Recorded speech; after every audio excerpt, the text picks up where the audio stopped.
morning with Miss Hot Sauce, Miss Tony, and Rockstone Triz. Yeah!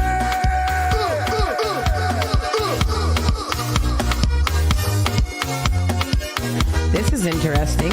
Oh, wow. Nice groovy. Huh? Good morning.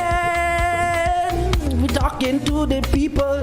Saucy and friends in the morning. Yeah. Rhyming down to the ground and I like it. You like that? I like it. That's a hot fire. Hot fire. Hot I'm fire. more excited about this mic placement right in my facial structure. Oh, well, screw you. I gave you a nice, I don't never be saying it. I always compliment your singing. I did. I said, that's nice. Oh, I thought you said it. So. It was like, yeah, gave me this. I didn't know.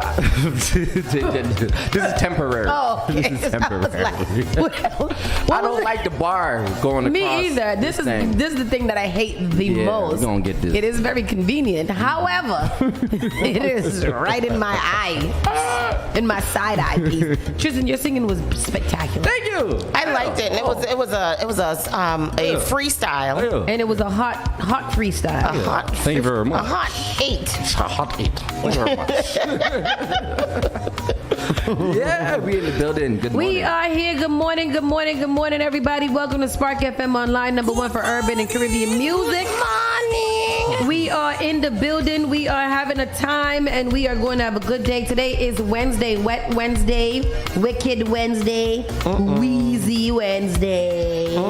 You know, like this is all the things that it is on a Wednesday. It is hump day. Wicked Wednesdays. Wicked. Yeah. Humping, humpity, hump. Oh, boy. Yes, that sounds a lot. Wasn't too much humping going on last night. What happened last night? Just no humping. Oh. That's it. Oh, I was like, did I miss the humping? No. Nobody didn't tell me that we was having a humping day. I missed the humping. You missed the humping, poor thing. Oh, that's terrible. Dry season. So dry. This is not the season to be dry though. You gotta get I know it's summertime. You gotta slut out a little bit. I've been thinking about lately. I've been thinking about like I'm meeting new people. Got to go out, got to meet new people. Got to expand the seriously, horizon. like you gotta meet new people. We need a new set of people in the world. But new places to go. Yeah. You know, we all go. Somebody told me the other day that Black Boston, unfortunately, always bounces back into each other because we all always. I think we stick frequent to the same what we places. know too. Yeah. Like when I go out of town, people are like, I don't want to see anybody. I don't want to see anybody. I'd be like, oh, look at Roger over there. Let me go stand up next to him because I don't know nobody else and I don't want to talk to nobody. Always everywhere we go. The Boston people always end up in the little Boston corner. Even in SSS Blue, we were all in that one corner. Yep. The whole of Boston. Ay, Dios mío, one of the first nights I had in Miami 2 years ago. Me and Sahara went to Kess. Oh, I remember. Yeah. Yep, and we went to naturally just flowed to where we felt comfortable at. Yeah. All the Boston people turn around. All the Boston people Right there. behind me. Yep. I'm like, damn. Yep. This is what I hate about places that piss you off. Tell us about it. So, my sister goes down and drops her son off at school down there. And it's right next to a Dunkin' Donuts. So prior to her leaving, dropping him off, I make my mobile order and I call her and request that she picks it up. Now when she goes there, she always has some type of problem because they either not working fast enough, she gotta wait, they can't find the order. Today, they finally give the girl the order and on it says medium hot black tea. It is a frightful coffee in here. Are you kidding me? A whole entire. I'm going to take it back and I'm going to throw it at them. A whole entire. Because first of all, I had to go in there. It's a mobile order that you made. Yep. I don't know how long, to like 20 minutes before I got there. I got there. It was a tea, so a tea bag in a cup of water and a donut. That's it. Why I had to go in there and ask them to do the thing? So she was like, "Oh, your tea is right here." They had it behind a big ass bag on the counter. It's behind the bag. There's a little stand where you're supposed to put the mobile orders. Yeah. I said, "Y'all don't put the mobile orders on the mobile order stand?" And she gave me a little. Where the donut at? Wow. Because She had to go get the donut. she had to go get the donut. Right. And on here, it clearly is marked. It's marked, it's ordered. You guys put the sticker on the goddamn cup to then go ahead and look at the sticker, read it, and then pour coffee inside of it. The man that was standing in line with me for the mobile orders, did you hear what I say? In line with me for the mobile orders, said that he ordered his sandwich 34 minutes ago. What? And they had not made his sandwich. He had to go in there and ask them to make his sandwich. He ordered it 34 minutes ago from the drive-thru. So he had to come back inside and be like, where my sandwich at? And they had to make it while he stood there. Nah. What is wrong with it? Why? And then this is a fancy Dunkin' Donuts with the taps and all of that. Yeah, but see, I think that they get beside themselves when they get a sexy Dunkin' Donut. Oh my God. And they don't want to do nothing. I don't ever understand why an order like not in here. When they get a sexy Dunkin' Donut. I don't understand why a place that sells pre-packaged foods Right. and drink Right. don't got them ready already. You pouring coffee into a cup. You're pouring coffee into a cup. You're putting a tea bag in a hot water. You're getting one donut and putting it in a bag and putting it on the stand. What is wrong? I'm going to report them. That's it. Yes, absolutely. I'm going to report them all the Federal way. Bureau business. Yeah, something because it's ridiculous. Me not like that. Yes. How was your evening, Miss Tony? How was your evening? My evening was okay. I am in a chokehold with this house modernization that's happening in my apartment, and I'm really like I can't breathe. And I can't do it. So yesterday I went home and I was like, I am determined to fold these clothes. And so I did get through one big black trash bag of clean clothes yesterday. So I did one. But literally it was like fold 3 pieces, lay down for 15 minutes. Fold 3 more pieces, go take an hour nap. Like things like that. I couldn't You need to have a fold. You can have a folding party. I'll come fold with Can you. you come fold with me? All I need to do is have my weaves and I'll be all right. Listen, I will supply wings and drinks. You bring your own weeds and we Say will. that next time I'm there. Where the party at? Oh well, I need y'all today, so yeah. I'm gonna call up my friend Ryan and see if he can come on Friday instead, because then I really need to fold those clothes, put them away, and then try to clear up after. It's too many things to do. I'm not when good I with looked change. at it, I was like, wow, you've got quite a lot of articles of clothing. Yeah, I do. And I threw away, there was 4 bags went out the other day. So I don't know. Anybody that needs clothing donations, please come to my house today. Please come to my and house. pick them up. Clothing and shoe donations, because I found boxes and boxes and boxes of shoes and boots gently worn in good condition that I don't even want to go through, because then I'm going to take them out. Don't take them And out. be Once like, you take I them can wear out, then these. that's it. Right. So it's a wrap Yeah. after that. It's So a wrap. if you know anyone that needs clothing and shoe donations, please come to my house and get them. Come to my house. Please come. Please come to my house. But aside from that, my night was pretty good. You know what? You guys know that I'm a sucker for good conversation, and I had a really, really good conversation with a friend last night. Good conversation, like And- you meant. Sorry. and so like that really kind of like set my night into a really, really good mood. So I was able to get up and go and do that. I finished Queenie last night. I started watching the new season of Tariq, and so I'm doing good. There's a few shows that I have Power. lined up to watch. Yeah, Power. That's what I was thinking about. I was like, wow, I really call this show Tariq. Everybody does. though. Because why'd they call it? They should have called it Tariq. They should have called it Tariq, because what is it called? Power Book 2? Junior. They should have called it Junior. Whatever it is. So yeah, Tariq. And Tariq looks like it's going to be a good season. So I'm looking forward to that. Tonight, of course, game of the Celtics. Game 3. Game 3 of the Celtics. If we, I'm happy with the momentum that the Celtics are doing right now. So let's see what happens in Game 3. What else is going on tonight? Oh, Tom Brady induction into the Hall of Fame. Oh, is that happening tonight That's too? happening tonight as well. So wow. yeah, there's things happening in the city. And so- Summer in the city. yeah, it's summertime for real. And today, of course, is Noah's last day of school. So Noah will be our guest host for the rest of the month, for a whole For the month. rest of our days. For a month before summer camp starts. And I want to say big shout out to Jess and Chris. They were able to obtain tickets for us to go to the Celtics watch party on Friday for Game 4. So we will be in the TD Bank North Garden at the watch party on Friday. Oh, me too? Yeah. Oh, dope. Yeah, we got you. I got you. I didn't do too much yesterday. I was just doing graphic work, graphic designs. That was it. Nice. You know, What taking it are easy. you designing right now? I designed a flyer called Bubbles and Butts. Oh, yes. Oh, that's Slayer's nice. party. It's dropping today, yeah. Yeah, because I was like, I remember that party. It's a Bubbles foam party. and Butts. The foam Bubbles party and edition. butts. No, that is quite a concept.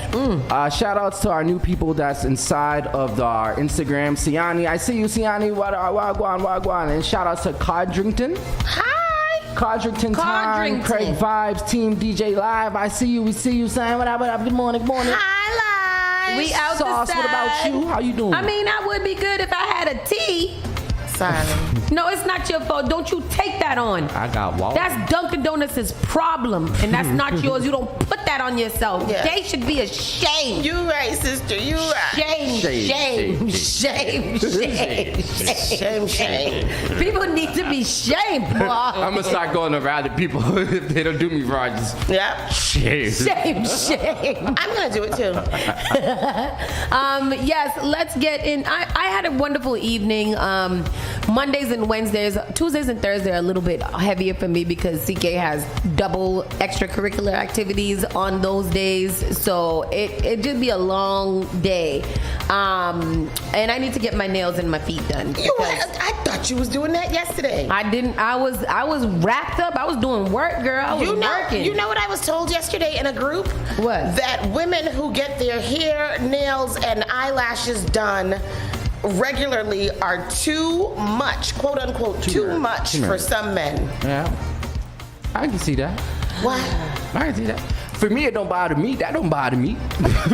Right. That's what But I they can said. see for Men I want a natural woman. Yeah, some of it is, some of the artificial stuff is a little too much. I feel like if you keep it like nails and feet should be something that Nails is a given Yeah. for I don't got no the problem. lashes, I can Please. see how somebody could think that that's a little bit whatever. Yeah. But I feel like those are those super lashes that look crazy. I think regular lashes are basic upkeep, and it keeps you away from having to use a lot more makeup. So Can we have an honest discussion? This might be. I hope this. Y'all let me know if this is too taboo. But is women culture being adopted from drag culture? The new women stuff, the new things that No. meaning like the eyelash, everything's so exaggerated and stuff like that. that exaggeration part, I can see that being a correlation. Drag queenie. But women have been getting their lashes done for centuries. Yeah. Women have been getting their nails done. Like that has always been back in the day, the 1950s or whatever, when we had the housewives and the men were. Remember when men used to go out and work? Remember that? Don't do that. Remember when men used to take care? Don't do that. When men used to take care of the household and women just got to be at home and taking care of the kids and taking care of the home and doing everything else. Those women used to upkeep themselves. They used to put their pearls on in the morning. They used to get their hair all fancy. They used to do their makeup. They used to, whatever, all of that. So that has been going on for centuries. And now, of course, it has been exaggerated, which I think is ridiculous. Yeah. But if you enhance yourself a little bit, that's fine. You want to enhance your natural beauty, I think that's really, really good. I don't believe in all of this bake your face and cake your face and da-da-da-da-da, all of that. I think that's crazy. I saw this girl put something on her face the other day, and she peeled it off later at night. Was it a mask? Oh yeah. It was like a glow something. Well, She that's was the very glass shiny. skin trend, something that a lot of these MUAs What are is doing. that? I don't know, but It looked like I mean her that's face not was melting when she took But it that's off. not real. I don't think that they really go out like that. I think that's just for content. I would hope not. But I think that that's really ridiculous, and especially for a woman like me who does those things, and I upkeep myself. I don't require financial help from any man to do those things. And even when I'm in my relationship, I'm going to continue doing that. If you want to contribute, that is nice. You should want to contribute, but I demand it's gonna happen either way. Yeah. And so I'm like, oh well, I guess, you know. But that's different. give me some of that sparkling. Incel loading. Incel loading. You don't exaggerate it. Snyder said here, some women are now dressing like fake women. And Codrington said, if they keep it natural, it's okay, but they overdoing it now. I think that there's some women that definitely overdo it, and I don't like that. And I do not appreciate that because I think that it looks silly. I think that it looks silly, and I don't think that you can see, and I think it's a hazard. These caterpillar lashes, who? The super thick ones? Yeah, like, who are you doing that for? Yeah, because men don't like it. Men know it can't be cute to you. Like, and other women think you look like a clown. Who are the women that find, forget about the men at this point. Yeah. Who are the women that find that to be beautiful and attractive and nice? Who are they? And then all of this, like all the extra makeup. I saw a girl the other day. Her eyes looked like one of her eyelids was too heavy. Yes.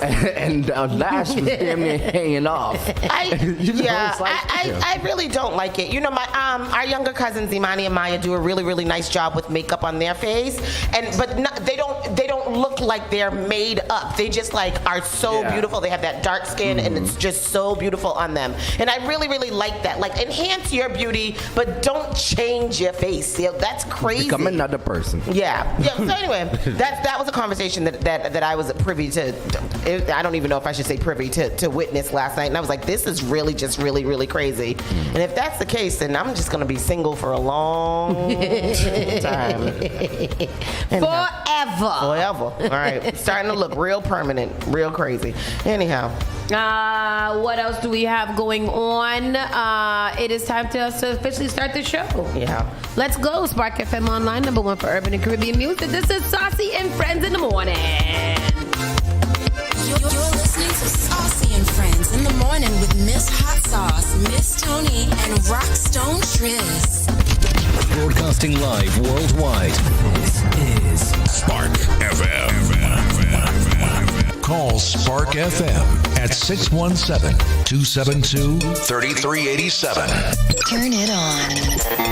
Turn it up. This is SparkFMOnline.com.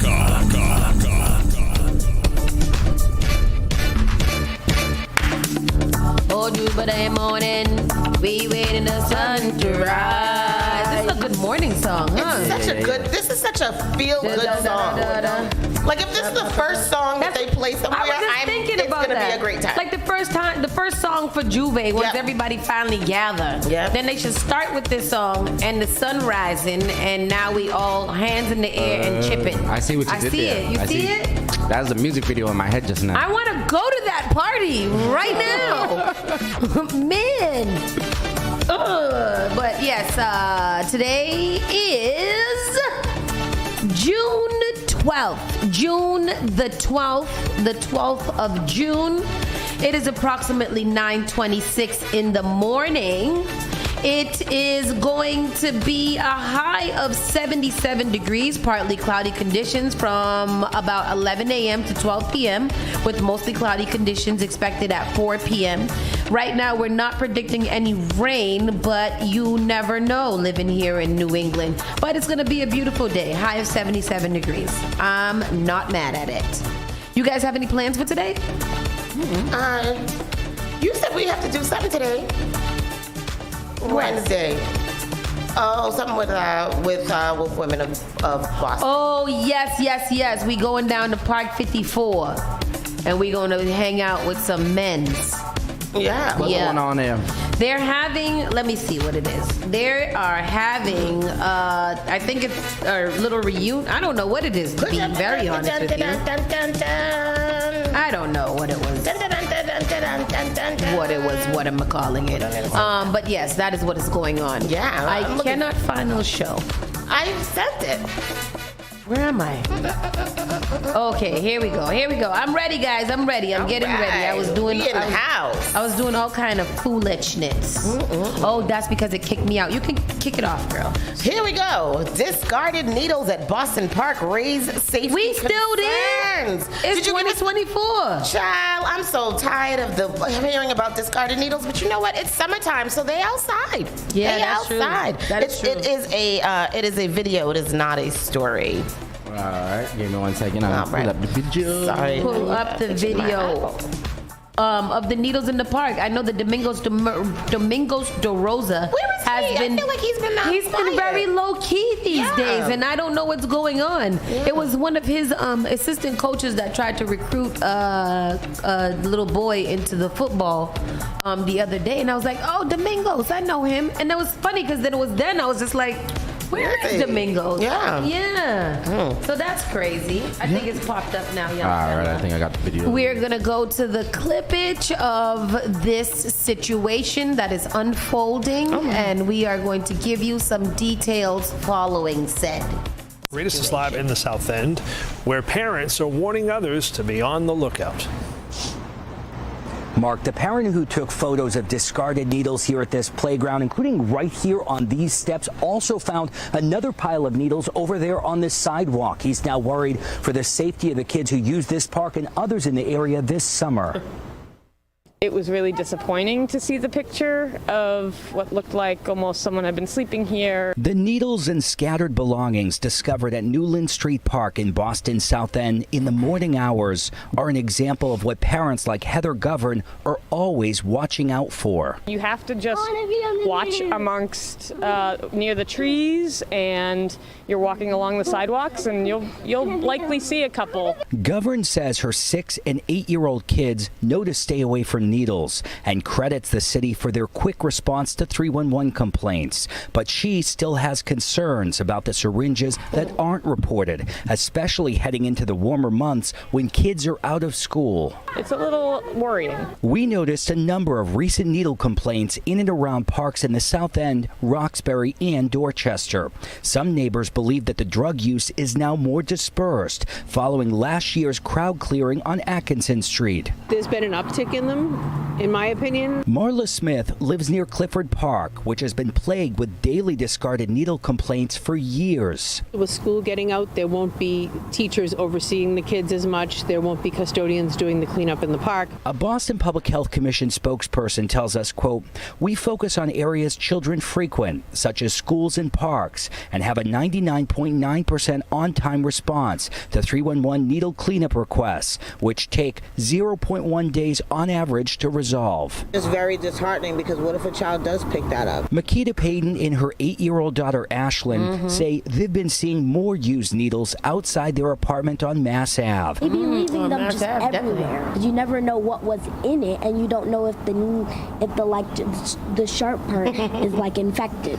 That's right, baby. You can tell she be running her And the mother Boston Public ragged Health with the Commission dog. responds to 311 complaints 7 days a week from 7 a.m. to 7 p.m. A spokesperson tells us that teams also proactively clean up discarded needles in certain areas. Live in Boston South End, Drew Caritas for your local station, Boston 25 News. See, donations on the Morgan when I'm walking, I stopped seeing. There was a hill that we would go up to, and right under like the little tree plant part, there was so many needles. Ever since then, I haven't seen that many needles around where I am. But it is concerning that in these parks there are still so much needles, and still nobody going there on a regular basis to pick them up. Yeah. Especially at parks, like there are literal children at the parks. I feel like it, like we said, it's summertime. These people are outside more. I think that it is a patrol that needs to happen. Like it shouldn't be something that people have to call for. They need to have somebody who is on duty as going to pick up needles in the park at this for right now. It's crazy. Designated needle pickup. That's exactly. If y'all need somebody to do it, give it to me. I just need some pair of them thick gloves in a sharp container. And pay me $50. That's how I feel too. I will definitely do it. Like I don't have any problem, but the problem is that the city wants a whole bunch of free ass work, but don't want to pay people. Just say, put a sign out that says we are looking for people to sign up for this job, or apply for this job to collect needles in the park and give them to us. And for every needle you collect, you get $20. Right. $20. Boy, That's nice. Boy, I would find every needle. I would find some needles to put in. It would be an Easter egg needle hunt. Easter needle hunt. That's what everybody come out here and find some of these needles. No, not everybody, just me. Oh, just me and you. Just us. Just us. All right. Just you can come to. All right, okay. I wasn't included. I thought I was included. Yes, of course. Us is you. Us is you. yeah, pick them up. There shouldn't be any reason for that, especially in the areas that you guys know that addicts frequent. Oh. Somebody got to clean up after them because they ain't going to clean up after themselves. So stop it. I don't like that. Oh, these are great pictures. Look at Jolene. Oh. What's her name? Jolie. Oh. That is so cute. Her little tongue is a perfect heart. It's so big. I love that. It's like this. It goes like this. I love that dog. She walks like me. Sexy. Celtics Kristaps Porzingis suffered rare injury in Game 2 of the finals. He just came back, didn't he? Yeah, Porzingis. I think so. He's the big man. Yeah. Oh no! I think so. Boston Celtics star Porzingis suffered a rare injury in Game 2 of the NBA Finals that could sideline him, the team announced on Tuesday. Porzingis suffered a torn medial reticulum. Retinaculum, allowing dislocation of the posterior tibialis tendon in his left leg. In the third quarter of Boston's 105-98 win over the Dallas Mavericks on Sunday night, Coach Joe Mazzulla confirmed during an afternoon news conference after consultation with the numerous specialists regarding the rear injury, his availability for upcoming games will be determined day to day, a statement issued to the Celtics. Oh no, let me see here. Porzingis. Live at the Garden. Lisa, tough news for fans, of course. Yeah, not great news here, Carrie. You know, a lot of Celtics fans are a bit nervous if Porzingis doesn't play in Game 3 tomorrow, but most fans tell me they're confident the Celtics will still win it all, even if he's out. The idea of him not playing makes me worried. At the same time, Celtics are so deep, it's fun to watch the others step up. So it's like, who's going to step up tomorrow night? They'll miss his defensive presence, his shot blocking and his rebounding and his threes and the way he spreads, but they're a deep team. They'll win. Because they'll do it in his honor. Because a good team is always woven together when there's adversity, as well as when there's like one exceptional player who's carrying you through. So I am expecting that they're going to bring it. And we will never have one injury let us down because we're the Celts. Yeah. Confidence from Celtics fans outside the Garden here today. The Celtics will also be hosting its first big watch party here inside TD Garden tomorrow night for Game 3 while the Celtics play over in Dallas. That watch party is already sold out. Live in Boston, I'm Lisa Pappas for your local station, Boston 25 News. Wow. Boy, I tell you. Window Nation is on the Morgan show. I didn't know. So how long they're in Dallas for? 2 games and then they come back here? Or how many more? They're here on Friday. So Yeah. The next. No, so they're just one tonight and then they come back here on. Oh no, they're not here on Friday. Yeah, you're right. You're right. Okay. Yep. And then that's what they do. They just keep on going back and forth. Yeah, but why though? That's stupid. Oh, maybe the home field advantage for both teams. Hopefully, we trying to get the final game here. Yeah. So we can have that here. Celebrate that here. Oh yeah, that's true. That's a good idea. But if we sweep them in 4, then we won't. When would be our Game 5? Sunday. Yes. That's too complicated for me now. That's getting too deep into the basketball. Police investigating reported sexual assault in Cambridge. Police are investigating a sexual assault reported near Central Square. Game 5 is on Monday. Oh, okay. Near Central Square in Cambridge on Tuesday morning, according to the Cambridge Police Department. The victim told police they were standing on the 200 block of Franklin Street at about 12:20 a.m. talking with 3 other people. However, they did not remember what happened next, but reportedly waking up in a parking lot in Central Square having been sexually assaulted. The victim was taken to a hospital. Several women who live nearby said that while they're sad to hear about the incident, they are not necessarily surprised. I don't understand. You were standing up talking to people and then you woke up sexually assaulted? Damn. They did not remember. The victim told police they were standing on a 200 block of Franklin Street at around 12:20 a.m. talking with 3 other people. However, they did not remember what happened next, but reported waking up in a parking lot in Central Square having been sexually assaulted. Damn, that's really awful. Waking up in a parking lot? Yeah, what happened in between then? Sometimes I feel very safe. Sometimes I don't feel safe at all because of the number of homeless people who are drinking and who are screaming in front of the Supreme liquor store and punching each other, which I saw last week. I've seen that. That does not make me feel safe, said Betsy. You've seen them punching each other? Remember when we were in Cambridge that day and the boy and the girl was like wrestling each other on the sidewalk? And we were concerned, but we didn't know whether to be concerned or to mind our when business. we was going to eat. Yeah. Yep. Yes. Barbara O'Meara said she sometimes looks out her window at 1 or 2 a.m. and sees women walking alone. I'm saying to myself, why would she be out here walking at this time of morning by herself? Cambridge police asked anyone with information to contact the Criminal Investigations Unit. I do believe that this world is crazy, and I do not believe in victim shaming or blaming. However, I fully believe that we have to do a better job being more vigilant with what we're doing. At 1, 2 o'clock in the morning, maybe you shouldn't be walking the streets. Yeah. Because what? Why are you doing it? Maybe they're walking their dog. And according to police, the victim told them that they were standing outside here just after midnight talking with 3 other people. Now, the victim doesn't recall what happened next, but told police that they later woke up in a parking lot in Central Square and had been sexually assaulted. I spoke with several women who live nearby. They said they've lived here for a long time, and they told me that unfortunately they're really sad to hear about what happened, but they're not necessarily surprised. Sometimes I feel very safe. Sometimes I don't feel safe at all because the number of homeless people who are drinking and who are screaming in front of the Supreme liquor store and like punching each other, which I saw last week. No, that does not make me feel safe. Sometimes I can look out my window at 1 and 2 in the morning and you can see females walking by themselves. And I'm saying to myself, why would she be out here walking at this time of morning by herself? By herself. Cambridge police are asking for anyone who may live here on Franklin Street or live nearby or who may have seen anything suspicious a little after midnight this morning to give them a call. We're live in Cambridge tonight. Victoria Price, 7 News, 19. Do we know if this person had something to drink or something to eat? I'm glad you asked. Chloroform? Snyder said chloroform. That's what it sounded like. Yeah. Because if I feel like that's a bigger problem than just regular sexual assault. Like if I'm getting chloroformed and dragged somewhere to be sexually assaulted, that's a hate crime. I feel like at this point, I feel there should be some more investigation and nobody's safe.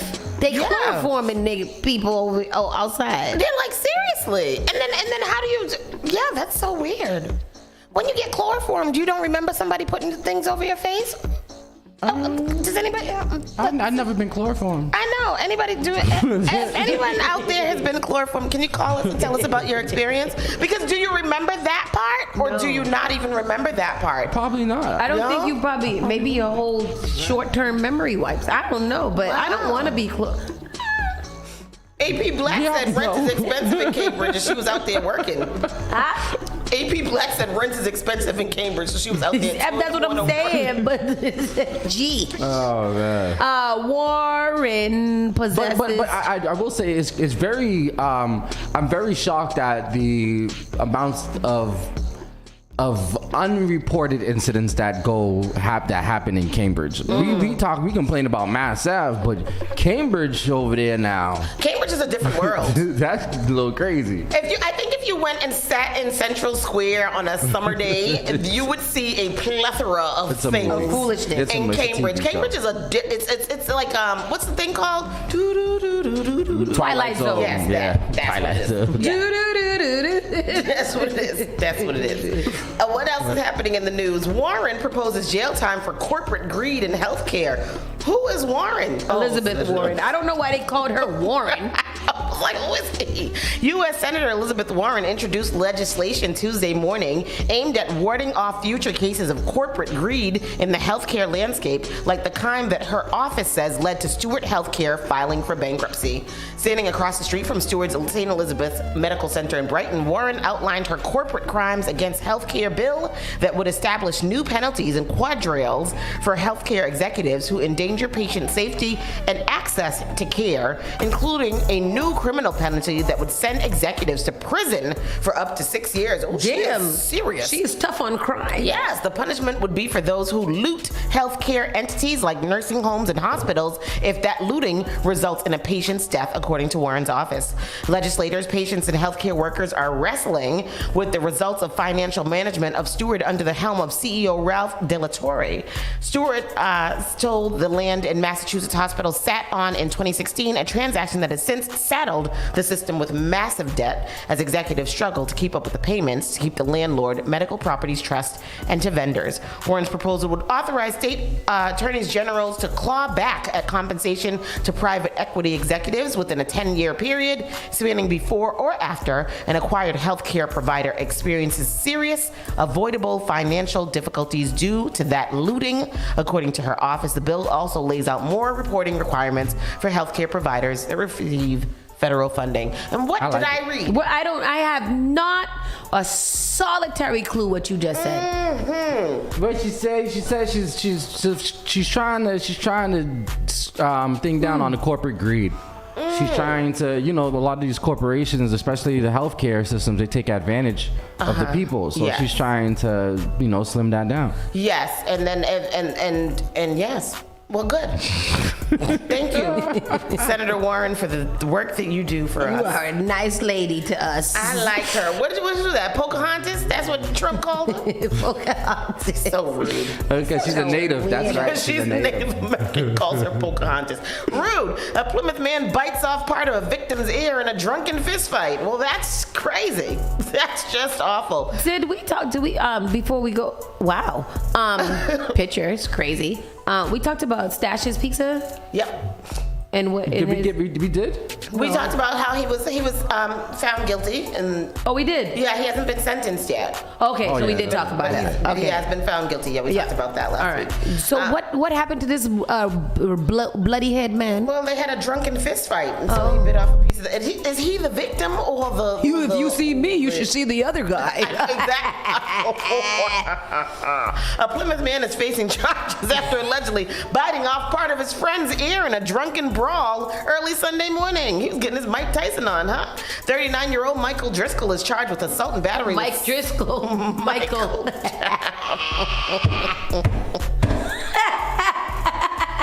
You are a funny girl today.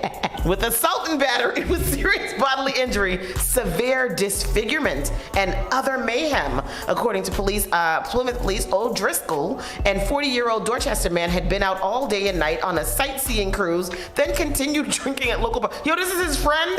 This is buddy. This is his friend. Damn, around 1 a.m., authorities say they received a call for a report of a fight between the two men in North Plymouth.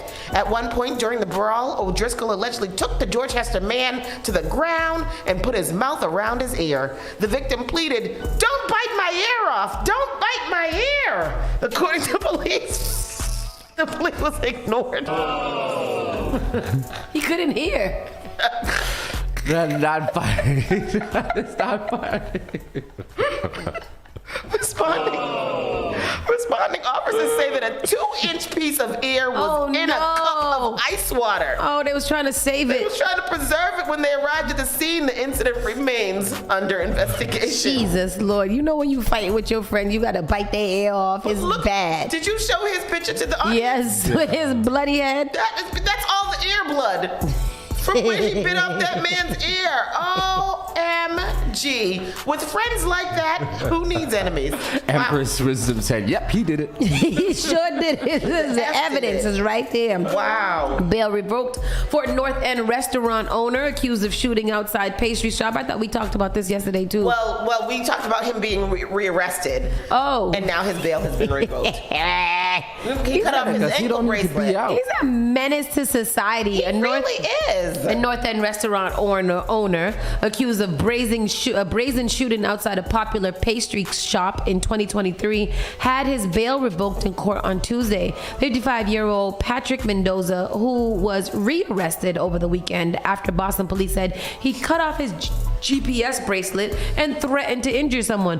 Ain't that the opposite of what you're supposed to be doing in every situation? First of all, you already jeweled with a with a bracelet, ankle bracelet on. You first gonna first cut it off and then proceed to threaten somebody after while you on bail? Child.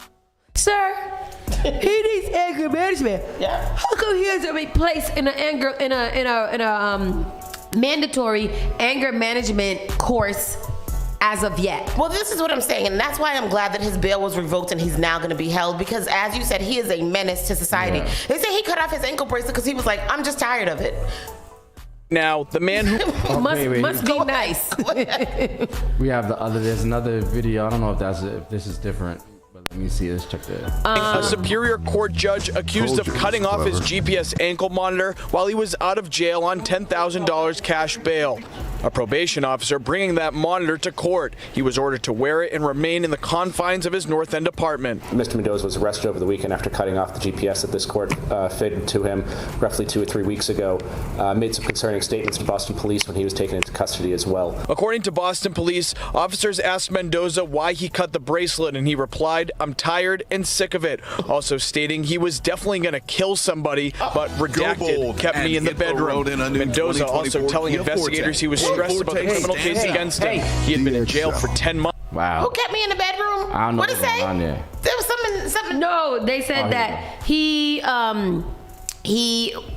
Nah, I'm lost. I got it. It said kept me in the bedroom. Yeah, somebody kept him to sleep because he was gonna kill somebody. He said he felt like he was tired of it and he didn't want to have it on it, and he felt like killing somebody, but somebody that he was sleeping with made him stay in the bedroom. First of all, revoke his bail. And just sentence him one time. He needs He had been in jail for 10 months between July, when police say he fired those shots hitting Modern Pastry, and May 17th of this year when he was allowed so bail. crazy. The conditions: wear the GPS monitor, home confinement, no contact with the alleged victim, stay away from Modern Pastry, and drug testing. He was already set to appear here tomorrow for a status update. That's now been changed to a bail revocation hearing. Commonwealth would make an oral motion right now to have Mr. Mendoza held without bail till tomorrow's date. The Commonwealth will file a motion to revoke the defendant's bail and allow counsel to be present to, I assume, oppose that motion. Now, Mendoza's attorney has previously said that he is innocent, and also we reached out to her today for comment about these latest allegations against him. She did not get back to us, but we do believe that she will be here in court tomorrow. That hearing is set for 3 o'clock. That Live lady in Government is Center. tired. Here, Leopolis, WCVB News Center She's 5. tired and she doesn't want to play the game. Yes, she said he's innocent. He's innocent of what, I'm ma'am? defending him. He's got to be innocent, period. I don't have any further comment. He's innocent. I'm going to stick beside him because he's paying me well. He's a menace to society, and they need to lock him up until his trial, and then they need to convict him because he's clearly not innocent, because I literally just watched with my 4 eyes him roll across on a bicycle with a long pointy gun and pew, pew, pew that store. I saw him. It was a pistol. Very slowly, too. It was a slow drive-by. And then we know that he is the one who cut it off. He said he was tired of wearing it, and he said he's finna go back out and kill somebody on his bicycle again. Revoke his bicycle, because that is the conduit to his crimes. We've got to stop. Put a lock on it. Schneider said he's driving one of them Italian bicycles with the big front wheel. He's a problem, y'all. He's a problem. I want somebody to make over that bicycle scene where he's shooting in like black and white with like Charlie Chaplin with the mustache and a polo hat. I tell you, criminals do the darndest things. And this is why they won't let y'all open no damn sidewalk restaurant. Exactly, because imagine if there was a sidewalk restaurant, he's just going to go drive by and shoot people while they eating their pasta. Terrible. Friggin' terrible. Worcester man is viral after TSA searches his bag and find a bag full of spam. What? Let me see. What? It's the news today. A Massachusetts man has become a spam-fluencer after a video of his bag full of spam being searched by TSA went viral on TikTok. The video, which was garnered more than 5 million views and 470,000 likes, shows Worcester resident Joel laughing at a TSA agent unpacks 9 cans of spam from his carry-on bag. "I'm so embarrassed," he said. The TSA agent seemed to have taken it in stride, asking, "They're not all regular flyers, right?" Let's go to, this is it. Listen, play it. When TSA pulls your carry-on and it's all spam. So it's a case of spam that I'm taking. I'm so embarrassed. They're not like regular flavors, right? No, they're like the special flavors. So I went to the... That's fine then. They have special flavors of spam? My special edition in there. I got a teriyaki. And they're all laughing at us. I'm taking this home, you guys. I didn't know there was... Yeah. Me either. No, they don't have any of these here. So I know. There's a teriyaki one in there that's pretty good. So I'm excited. And he got his little rice to go with the spam. Wow. They said he's from Hawaii. With a hickory smoke. Oh, he traveled. He was coming from Hawaii. He was actually coming from a spam museum. Oh, okay, because Hawaii, Hawaii is very spam. It's a delicacy for them. Oh, yeah. They eat it. They call it the cannibal meal or something. They cannibal sandwich. Spam over there. Yeah. A cannibal sandwich, and they put the spam. They layer it with some thick cuts of onion, some black pepper, and salt, and put it between 2 sandwich breads. Listen, I ain't gonna lie. When you in Honduras, spam very nice. Is it? Yeah. I don't think I've ever had spam. I've never had spam in for Honduras. breakfast. He said that an employee of the museum ranging in flavors from maple to teriyaki, but the spam enthusiast said that he was most excited by the Hawaiian collector's edition of spam. "I was on tour, so I lugged all this spam with me for about 2.5 weeks. By the time I was ready to go home, I packed my bags and my bag was overweight. I had to take out all of this on my carry-on," he says, motioning that the 12 spam cans in front of him. Lib said that despite the somewhat awkward encounter at airport security, the TSA agent who checked his bag was really freaking cool. Oh, that's nice. That's cute. I don't know if that should have been newsworthy, but either. But you know what it is, though, is that content, people who make content don't really have to do anything special. You just got to make the content, right? Yeah. I fell down the rabbit hole of this woman making gummy bears for her dog this morning. I watched the entire video. It was like 5 minutes long. They might actually be worth money sometime. The spam, because they're collector's edition. And they're only released in Hawaii. Yeah. He did good. Good for him. I'm not gonna lie. I had a science teacher, Mr. Keenan, and he was a spam collector. What? All through our room, there was nothing but spam. He was also a veteran. Yeah. So I believe it was a thing because Are you supposed to cook spam? Yeah, you fry it up. Right. Like you're supposed to cut it in a slice and then fry it, or can you make it like corned beef and rice? You probably can. You could mash it up and stuff. I think. Tristan had some spam not too long ago that he was going home to. I made one sandwich and threw that thing away after that. Why? Yeah, I did not know. Yeah, He didn't like the spam. I didn't like the spam. Oh, it's not the same as Honduran spam. That's why I didn't like it. Massachusetts middle school punished black student multiple times after white student called him the N-word and attacked him. What you saying? Come on, let's get into it, peeps. Yeah, tell us about it. Let's get into it. Federal civil rights lawsuit alleges that a Boston area middle school failed to protect a 12-year-old black student who was subjected to a racially hostile environment in which white students attacked him and called him racial slurs on multiple occasions. I'm not reading anywhere where the parents went up to the school and fought all the children. Oh, this is the same Melrose student that we spoke on Monday. Oh! So this is an update. I have a story here. Go ahead. The complaint filed by lawyers of the civil rights with USDOE's Office of Civil Rights claims that Melrose, here is the clip. Taking action against Melrose Public Schools for allegedly failing to stop it. Our NBC 10's Manash Pungwari is in Melrose with an exclusive interview with that family. Melrose Public Schools is now investigating this incident, vowing to fully cooperate with the Office of Civil Rights. Meanwhile, the kid who alleged this racial abuse, 12-year-old David Palacios, he no longer goes to Melrose Veterans Memorial Middle School. He now goes to a school outside of the district. Now, in his complaint, he alleges that he was called multiple racial slurs. In fact, a piece of evidence is a text from where one of his classmates admits to using them. At times, he was called that slur before being physically attacked by students. He said at first he thought they were joking, but realized things had escalated, and ultimately it had an effect on him in the classroom. And then my grades started to get a little bit down, so I had to get removed from my classes and go to different classes downstairs and do work there because I couldn't focus in class. In a statement, the interim superintendent of the district saying in part, quote, "We take any allegations of individual or systematic discrimination very seriously in Melrose Public Schools, and we're committed to fostering a safe and equitable educational environment for all." David's mother, Nita Holder, has actually filed this complaint, and she's not seeking any financial compensation. She's actually hoping to put in place measures and checklists to make sure that no other child has to deal with this type of treatment. Reporting in Melrose, Manoj Kongwari, NBC 10 Boston. What the name is? David. Benash Kwangwarian.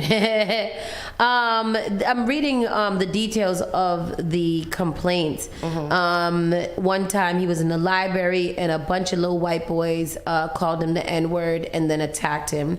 In January, a white classmate called David the N-word in a group chat and then attacked him 2 days later. The school treated David as the aggressor again and placed him on an emergency removal, which subjected David to a 2-day suspension under state law. Wow. David's mother followed up with the school again, showed them a cell phone video confirming that David didn't start the fight. The school lifted the threat of suspension but never investigated the racial slur or situated or So these are the times, like she said that she said something to the school, and they said that they were going to investigate it, and they never did. To get them out of school. Yes, number one, she needs to get them out of school, and this is why I know a lot of people don't want to, but you have to document the communication and the responses that you get from these school systems. When I was having a problem with CK in school, with the little boys bullying him and stuff like that, several emails were written, several meetings were had. I popped up at the school, I popped up on the principal, I popped up on the assistant principal.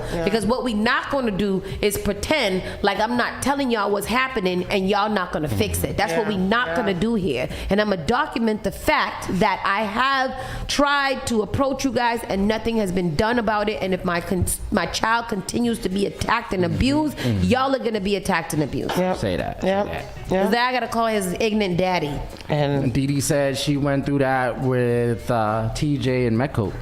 See, this is what I'm saying. Somebody suggested to me the other day, like, oh, you should. What about signing Noah up for Metco? And I said, because the white children ain't how they used to have them in my day. Yeah, I never got, No, I was never bullied or harassed or nothing like that. What about you, But these days, it's different. No, I was never. Yeah, I don't think any of us was ever called. No, like I never experienced anything like that while I was in school, and I think that it is prevalent and rampant these days. Like that's Donald what they Trump. do. That's the Donald Trump people. Yeah. And it's getting more like these kids are learning from their household. They're learning how to use these racial slurs and how to use them in a way that it means exactly what it means. It's not like no innocent, like, oh, no, you guys are really calling me the N-word on purpose, like racist little children. You guys are 12 years old. I thought they don't see color. I thought they could only see blue and red. Oh no, they see AP colors Black these says days. his sons have these days. Dee Dee said she experienced it in Situate. Wow.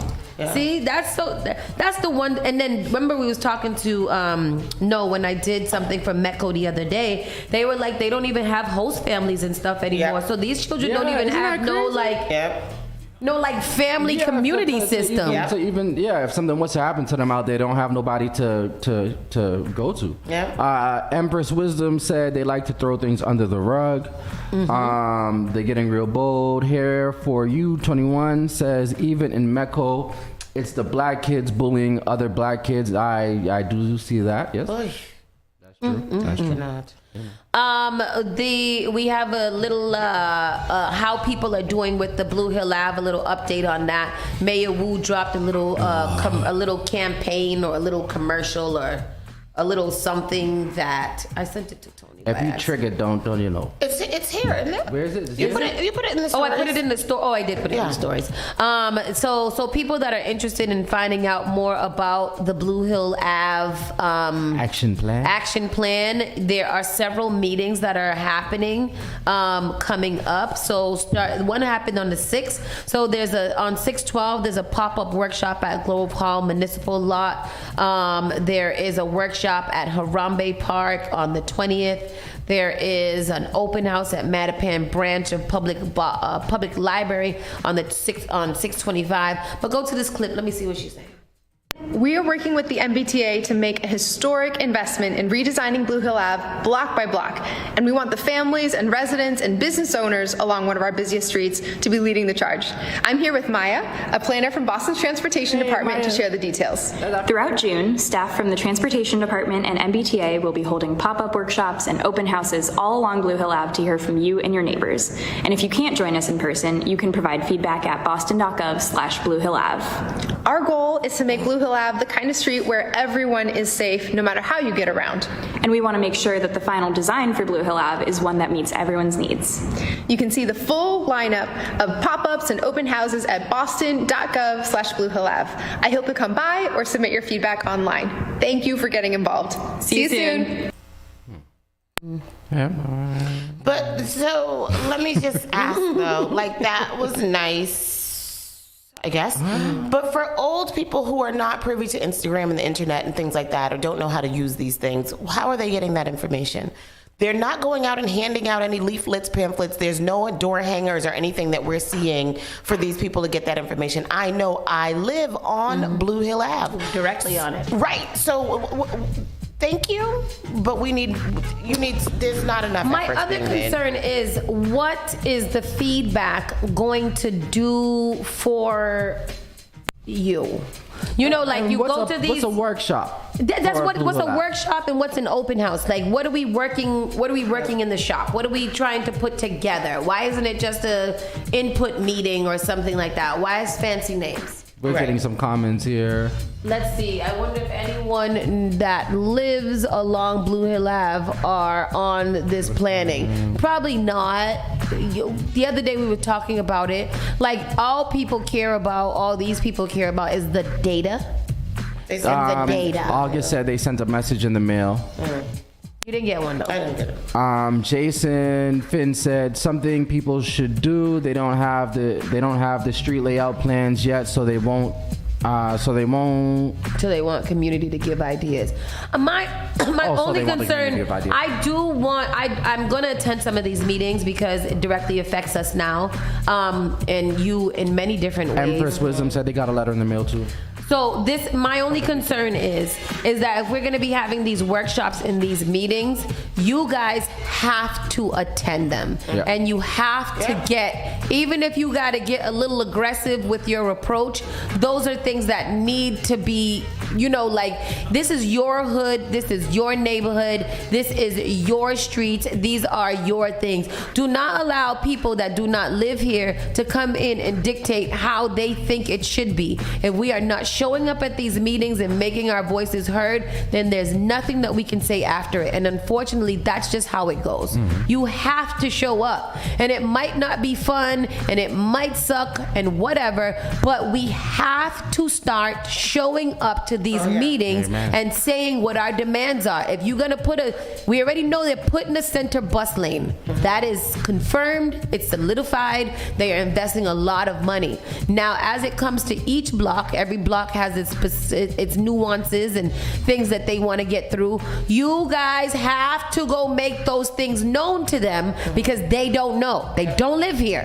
They don't step foot here. Deidre just put a point here. She said, what you're saying is correct. However, they do what they want anyways, and we That have is seen true. this happen. But again, the same thing with the mother and the bullying. Document the fact that you was at these meetings and that you heard people say these things and you keep on making a fuss. The reason why these white neighborhoods literally get whatever they want because they are relentless in making sure that people know about their dissatisfaction with something. And they won't let you live. They will come outside your house and they will protest outside your house and throw needles on your park. Say that. No, That's what they would do. I don't know if they're going to throw the needles out the park. But still, they did that to Governor Baker, so why didn't anyone do it to you? Thank you, Didi, for that. Let me find that. Okay, What? go ahead. The update about the influx of speed bumps that are. Oh, I have it right here. Oh, okay. Man. I also have that right here. Speed bump messing up people. God. Man. Oh, and I can't get into it. I put it in the WhatsApp. Yep, it's in the WhatsApp. My friend Muffler about to fall off his guy. I mean, I'm telling you, they're doing a lot in this city that I don't see the long-term benefits of. The speed bumps that are all being placed all over everywhere now. Like, how is that going to go for the for the snowplows when the snowplows come out? You said that the other day, and I was like, touche. You have a good point. Kristen, I'm going to send it to you. Boston installing hundreds of speed bumps to calm traffic in neighborhoods is what they say. No, they ain't. Y'all doing it to catch naggers. The city of Boston is in the midst of a 3-year plan to outfit residential side streets with speed humps that are meant as traffic calming devices. They just don't want us to drive cars in this store. The goal is 500 humps a year. What? And by the end of the project, at least half of the city's streets will have them. Neighborhood by neighborhood, cluster by cluster, the 3-inch tall, 12-foot-long asphalt humps are an answer, the city says, to complaints about too much speeding. Some residents like Jeff Power in the Rosendale say they've seen the difference. No one is stopping at the stop sign and then acting like it's a drag race, so I think it's a great improvement, Power said. But some drivers like Aaron Lester say there are two minds about safety, seeing the need to slow drivers but also think the safety surge can be too much. They certainly can be an annoyance trying to get from point A to point B. Go ahead. What? Yeah. I'm So lost wait, I don't. What do you mean 200, 500? 500. 500. A year? Where For are they how putting long? them? Yeah, everywhere. Most residential side streets in the city are eligible as long as they are not major thoroughfares, the MBTA bus routes, or particularly hilly or curvy. Chief of Streets, Joshua Franklin Hodge, says the project is also designed to not let drivers just speed on other streets. Instead of a single street that pushes traffic into somebody else, we're doing a set of streets in a neighborhood so that anyone who is traveling through the neighborhood in a residential area is going to encounter speed bumps. You know what else I don't like about speed bumps? Well, sometimes you just don't see them. And then you don't know until you say, boom. Yep. I don't understand it. There's nothing else that they could do. I want y'all to see this map. The city is also trying to counter navigation apps that encourage time-saving side streets, according to Brendan Kearney. The speed humps are trying to be responsive to technology, telling people different ways to get around. With the new humps on her Jamaica Plain Street, Meredith Levy hopes that they encourage safety beyond her neighborhood. For me, it's a reminder to just chill out a bit and take things slowly. Like them or not, drivers should prepare for more bumpy roads ahead. What we're trying to do is calm traffic in our neighborhoods so that people can feel comfortable and safe, said Franklin Hodge. Where's the map? So Y'all better get a bike. There is a meeting today. There is a pop-up meeting, pop-up workshop at Grove Hall Municipal Lot, 461 Blue Hill Ave from 4 to 6 p.m. today. Okay. Today, 4 to 6. And we could talk to them about the speed bumps too. Yes.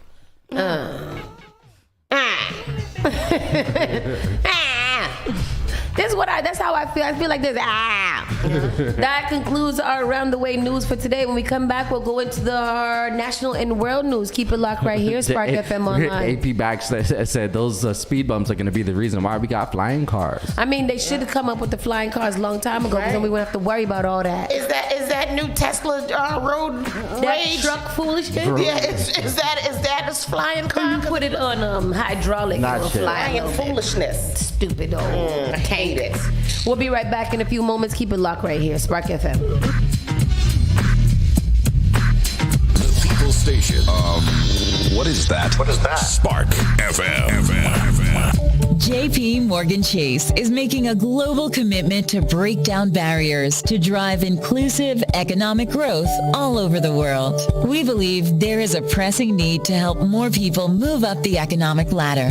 That is why we are investing in communities and people to create an economy that works for all, because no community should be left behind. Right here in Boston, we're focusing that work in Dorchester, Roxbury, and Mattapan, among other neighborhoods, on improving financial health. These efforts aim to address the key drivers of the racial wealth divide head-on. We're here to empower individuals, families, and small businesses by connecting them to the tools that build generational wealth and a long-lasting legacy. Chase is investing in Boston. Chase is investing in you. Visit us at the Mattapan branch at 1617 Blue Hill Avenue, where the team is waiting to help. Nice Productions and Friends Lifestyle Group presents the 8th annual Togetherness Boat Ride. That's right, Boston is the Togetherness Boat Ride, taking place on Saturday, July the 13th. It's the Blue Jeans edition. Music's gonna be provided by DJ Walla, Rockstone Triz, Hot Skirt Supreme, DJ Sergio, and DJ Alfredo. It's also gonna be featuring the Caracol Punta Group Tempo Rhythm section. It's all hosted by Specialists. I wanna give it up, oh my God, I wanna give it to.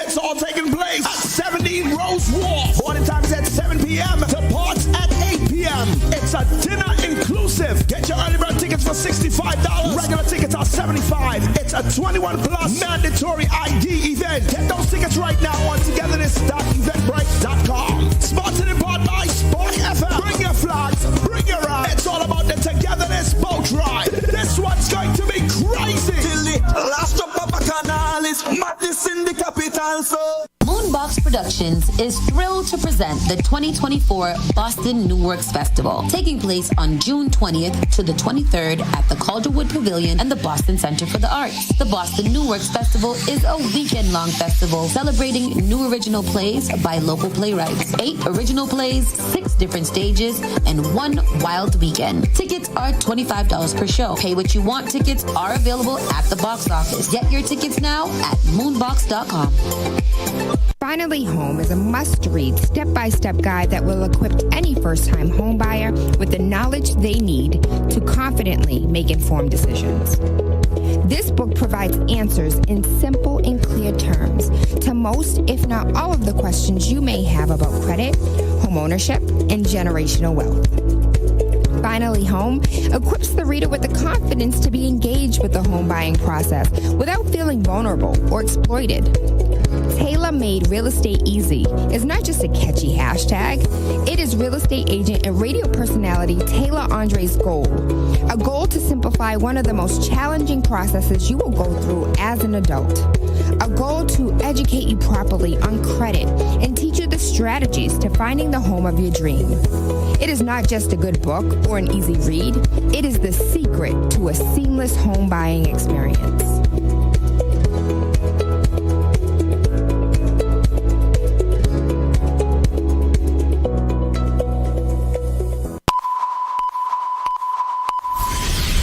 Spark FM. Weezy boy, make me dance. Daddy, oh, make me dance. Igniting the airwaves. Spark FM.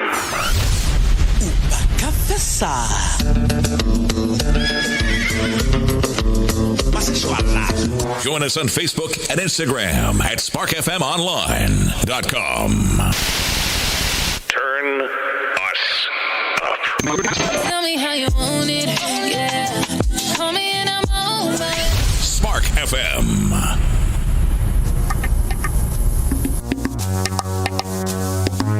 GBM.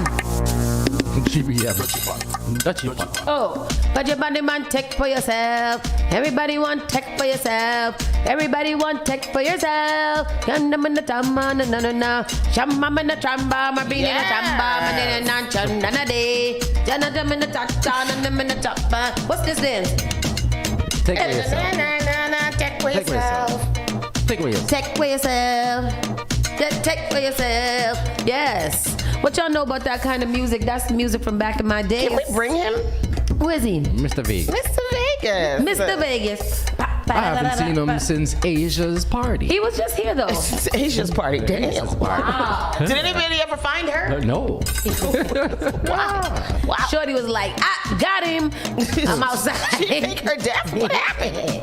She moved to Virginia and became a radio host on a gospel station out there. Oh, she needed Jesus. Yeah. Hallelujah. Yep. Hallelujah. Crazy.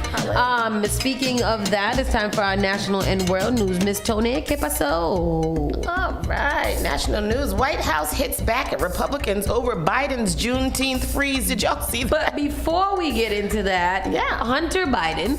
Oh, it's there. No. Get into that one first because that circulated the news all MFing day, and I listened to every one of it because I was concerned. Tell us what you know, Saucy. So Hunter Biden was convicted on 3 felony charges yesterday for checking the wrong box on his gun application that he neither used nor removed from its safety container. But because he is the president's son and the Republicans want to, make some noise, they done set a precedent at this point to start federally convicting people who lie on their applications when there are many people who get in trouble for this all the time and ain't never been convicted ever in the history of Massachusetts. It's crazy.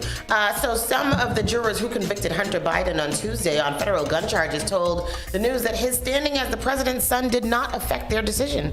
However, one of the jurors questioned whether President Joe Biden's son should have been prosecuted in the first place. He shouldn't have, because it's not, they don't prosecute people for this thing. Right. Go to this clip here. Because there is breaking news at this hour. A guilty verdict in Hunter Biden's federal gun trial in Wilmington, Delaware. The president's son facing 3 felony counts, accused of lying at a federal form about drug use when he bought a gun in 2018, saying he was not a drug user, and prosecutors arguing he illegally had that gun for 11 days. After deliberating for about an hour on the first day, about 2 hours today, they have found him guilty on all 3 charges. Count 1, making a false statement in the purchase of a firearm. Guilty of count 2, making a false statement related to information required to be kept by a federal licensed firearms dealer. And guilty on count 3, possessing a firearm by a person who is an unlawful user or addicted to a controlled substance. So again, the breaking news at this hour, Hunter Biden found guilty on all 3 felony charges. Let's get right to Terry Moran outside the courthouse. Terry? Oh, boy. That's right, David. You've got it. All 3 counts, guilty as charged. About 3 hours of deliberation. So he's probably just going to get probation. The thing is that he should have gotten probation it shouldn't have went to a court. Right. It went to drive, but they didn't think that this would have been the outcome, so they let it go because he didn't want to, whatever. The counts are false statement in purchase of a firearm, false statement related to information required to be kept by federal firearms licensed dealer, and possession of a firearm by a person who is an unlawful user or an addict or whatever. So technically, he was guilty. Yeah. Technically. But this should have never, technically this could have been settled when they went to the courthouse and said, did you do, there should have been a mandated, a mediator or something like that.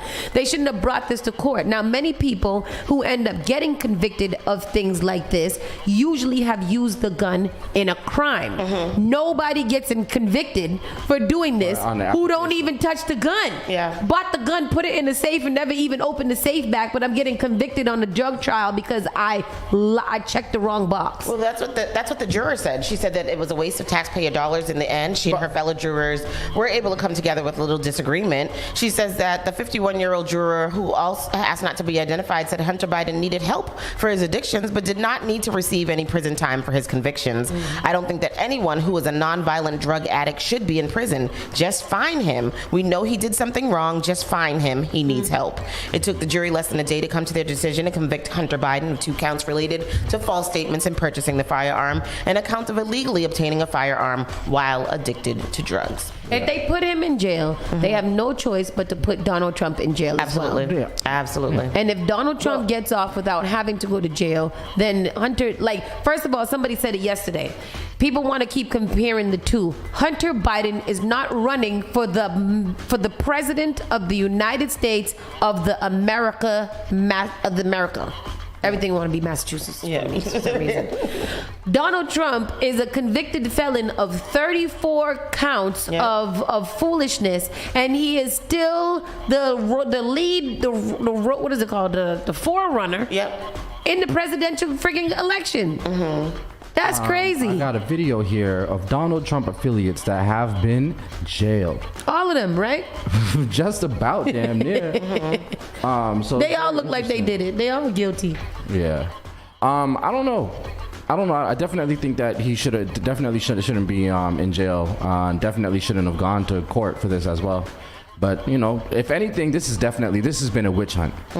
For Hunter Biden, definitely. Yeah, absolutely. Yeah. I agree with that. I think that Hunter Biden is the one who should be out there saying that. Definitely not Donald Trump talking about witch hunt. Back in more Biden news, the White House hit back as Republicans over Biden's Juneteenth freeze. Did y'all see him freeze up when they were singing the little song? He just did not move. Somebody said he got so much Botox that he can't hear no more. No, somebody wrote when the edible hit and you can't even hear anymore. I felt it. The White House hits back at Republicans after footage of President Joe Biden appearing to freeze during a White House Juneteenth event stoked attacks and renewed claims that at 81, the president is too old for a second term in office. In a statement, White House Senior Deputy Press Secretary Andrew Bates said Republicans were falsely claiming someone who never stops moving in a clip froze because they simply weren't dancing. There are others in the video doing the same. In the footage taken during a performance by gospel singer Kirk Franklin on Monday night, Biden stood still as those around him, including Vice President Kamala Harris and her husband, First Gentleman Doug Emhoff, danced and clapped to the music. After Biden turned slightly felonious. What's his name? How you say his name? Felonious. Felonious Floyd, the brother of the murdered Minneapolis man George Floyd, placed an arm around the president's shoulder, eliciting a fist bump and a smile while exchanging words. Biden stood still for about 30 seconds, either side of his interaction with Floyd. Let's see it again. Let's see it. She knows so long as she was denied. What? Her freedom can never be secured. Her decades-long march brought her here to the White House, where she stood by my side. She knows so long as she was denied. Her freedom can never be secured. Her decades-long march brought her here to the White House, when she stood by my side as I signed the Juneteenth federal holiday. That's right. They're giving the man too much drugs. But this is the freeze. You're not showing the freeze. So you turn it off. So did that break in the beginning. I just feel if we are gonna play this game in America, that if the convicted felon could be the president, so could the man who can't move. Whatever. Clearly, there are 8 billion people on this earth. Yeah. And just in America alone, there's probably about, let's just 3 billion of them. I'm just saying words. You try to tell me in my heart that there's no other candidates for the president of America's? Besides these are our only 2 options that America would like to vote for, or giving us the option. There is no other people in the whole entire place that could run for the president, both on the Democratic side and the Republican side. There's nobody else. Y'all think we missed the rapture and this is really hell? It has to be, because it doesn't make any sense to me. If that's the case, then I'm gonna run for president as well, because clearly I could be half dead or I could be a convicted felon and assaultist and I could still do it. So why couldn't I be the president? Why couldn't I be it? I don't know. And then people that feel this way, how come we're not running for real? You trying to tell me that ain't nobody else could do this job? I don't know what to say. I don't even have a response, because yes, that's what they're trying to say. That is what they are. That is what we are being led to believe, is that these are the 2 best people that could potentially to run this country. Because what I gotta do? What is I gotta do? I gotta give other countries some money. I gotta make sure that our vaccines are up to standard, and I gotta make federal holidays, And it's easy. And you gotta make sure that over there don't bomb us and kill us. I gotta be friendly to the people. I could be friendly to Russia, to what's his name, Klotzperitz and Kim Jong-un. What's his name, Putin, and Kim Jong-un, and all them people, and all of them other ones. I can be friendly with them. We don't gotta beef. We just stay away from each other. We don't gotta fight. That's why these two are eligible to do the job. If that's all you gotta do. I'm also not gonna ban TikTok. So that's probably why I'm not gonna get it, because ain't nothing wrong with TikTok. America only. The problem with the TikTok, whatever, is America wants to control how we are controlled. They're mad at this privately owned company in China for not giving them full control over half of the social media. That's not why. They mad because China's programming. There is absolutely no evidence to prove that TikTok is doing any single one of that over what Meta is already doing. There is not one. I watched the full documentary on the Hulu of it because they broke it down and explained it. And there is absolutely no evidence. They are continuing to say, because of all these things that we know, but they have not come out yet and said sound what. Like it's owned by China. Hulu sound like it's owned by. That's what I'm saying. Hulu is probably owned by China, but because they probably gave America a little bit of control over it, America's like, I'll do it. No, Hulu. That's some good TikTok. Chinese TV though. So I like Hulu sound like they got some in this too. I don't know. You sound like Joe Biden because I don't know what you're saying. Hulu. You said that TikTok, right? Yes. So TikTok is the one that's getting banned. You saw the documentary on Hulu. Yes. Hulu sound like it's owned by China. All right, so that means that they would have. But Hulu they're not banning Hulu, so clearly it's not. No, I'm saying that you watched it on Hulu, which means that Hulu might have a reason to not put that propaganda. So in it. you tell me what have they come out with to say what the reason for the ban is? The reason is because they control the algorithm. They can control what they want it to. Anything that they want TikTok to do, they can do it. So they can put it out. So who's controlling the American algorithm? They are. China. Nobody controls the American app. It's a Chinese Facebook and Meta. Who's controlling that algorithm? I don't know. Exactly. That literally is the end of the argument. You have no idea who's controlling any of these algorithms. TikTok is the only algorithm that just lets you do what you need to do. All the rest of them are literally controlled by our government. So I'm not really sure why I know why, because they have no control over TikTok. So that's the only reason why they're banning it. They have not come out with not one thing. True. Find it for me. That's not true. Find it for me and we can have the discussion. That's not true. Find it for me. I challenge you. I'll find it. Go ahead. I'll find it and do my research. Because they keep on saying that they have all these things and they have all these things, but they have not released any bit of information to say what they are seeing and what they are getting. I don't even understand in layman's terms, not even to get all technical, but I don't understand how TikTok is so bad when it's just people uploading their own content. Because it's not censored either, so that people can upload so you can the stories of do anything on TikTok. You can teach people how to break into a bank, how to steal a car, how to do any of this, and it's not controlled by the U.S. So it just goes crazy. Right, but it's not really controlled by TikTok either, then, right? No, it's just an algorithm. It's controlled. It's controlled in China. China controls it for them, but for in the U.S. they let it go ham. Right. So that's what I'm saying. It's not TikTok itself. It's the people who are on TikTok. Right? And it's not even a China company. It's in China, but it's a privately owned company, not controlled by any government either. Okay. So TikTok is literally just the social media that everybody has always wanted. Let me just be able to post and let as many people see my stuff as they can. This is why people are making so much money on TikTok. But if it's becoming a danger to the public, what danger is it becoming? What danger has it posed? There's already been people that's been stealing cars because they've been learning it on TikTok. They can learn that on YouTube or Snapchat. Tristan, how to steal a car. Hold on. Definitely can. Keep that. I learned how to steal a car on YouTube, but go ahead. Okay, sure. What can you not do on how to steal a car? Videos. All right, here is YouTube. You can find a plethora of how to steal a car on YouTube. Okay. Which one what do you want to know? How to make a bomb? I need to say make a bomb. Yeah, show me how to make a bomb. How to make a bomb. You don't know. You don't think that people go onto YouTube first, being one of the highest platforms out there, that people can't figure out how to make a bomb on YouTube? Don't put that in our computer. Don't you put that in?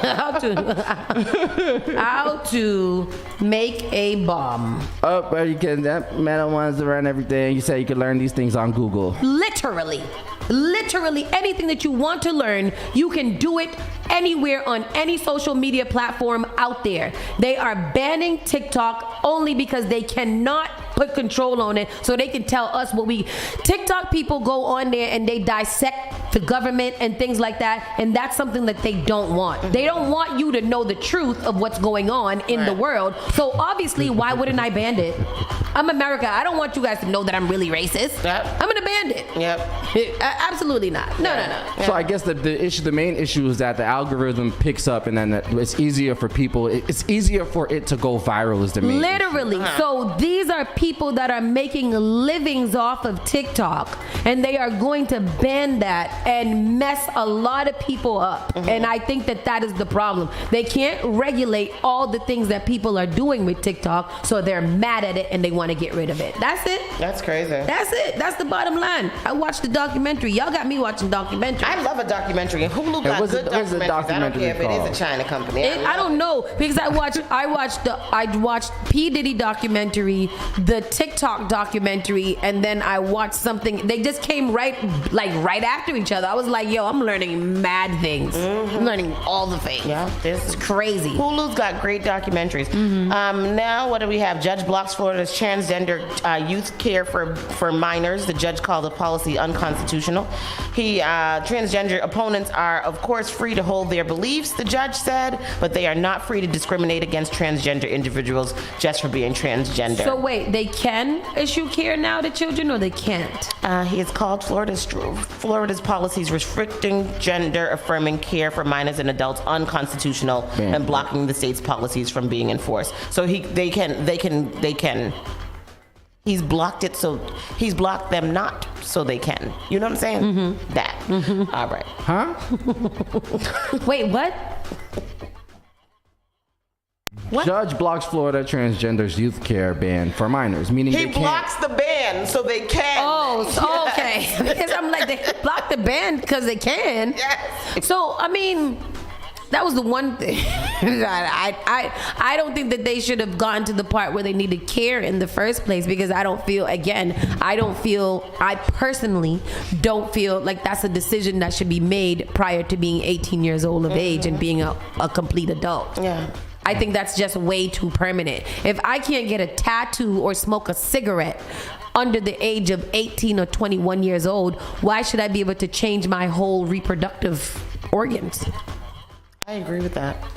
I do agree with that. I transgender all you want. Whatever it is that you want to be, it doesn't do anything to me. Yeah. However, because people get tattoos at 16 and don't want it when they're 21. Yeah. And that's a tattoo that can be covered up. I'm not going to allow my child to mutilate themselves in any type of way prior to you being an adult and making that consensual adult decision for yourself.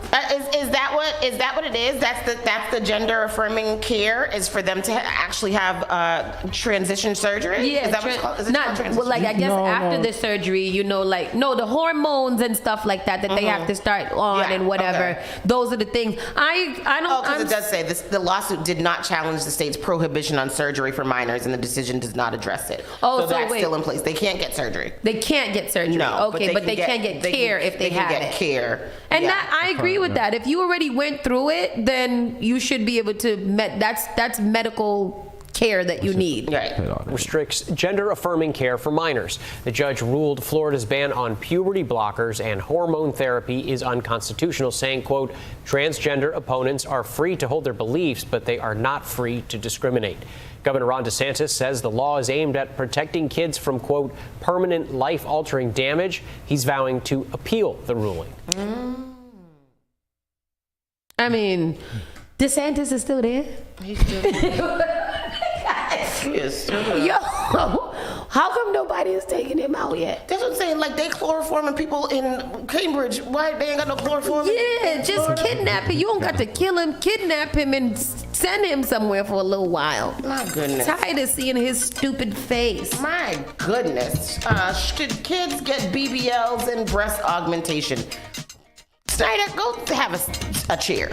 Pope Francis allegedly. I don't think adult women should get BBLs and breast augmentation until after they had. After 35. Yeah, after 35, when they had all their kids and all that. There's no reason. Your body literally, a woman's body especially, literally is going to develop and form to what it needs to be in a little bit later in life. Yeah, like, you can't wait till your body settles into what it's supposed to be before you go and augment it. At 25 years old, I think that's absurd. Like, your tits are still supple and resilient.